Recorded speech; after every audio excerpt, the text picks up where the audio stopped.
जावेद भाई, आप तो बड़ी फंड रेजिंग में पहले भी छक्के चौके मार चुके हैं, क्या कहना चाहेंगे? जज्बा तो आपका हमेशा जबरदस्त होता है।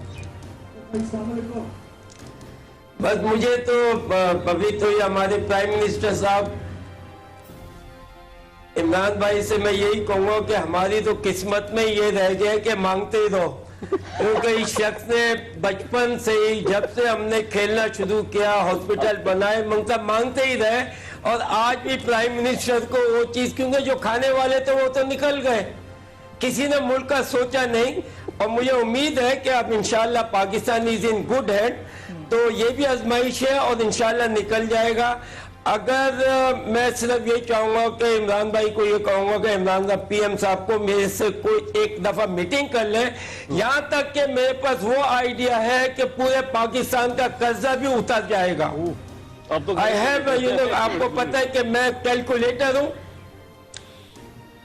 और मैं ये करके अभी आपने जो बातें की, देखिए ये सारी चीजें, ये अवेयरनेस की बात है।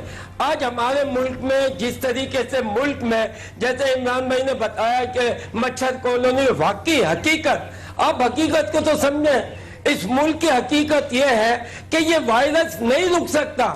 ये जब तक आप अपने आप को नहीं समझाएंगे, अपने आप से बात नहीं करेंगे कि मैंने नहीं जाना, मैंने नहीं निकलना, हर चीज, लोग माशी हालत में मर गए। जब जिनके पास खाने को नहीं है वो क्या करेंगे बेचारे?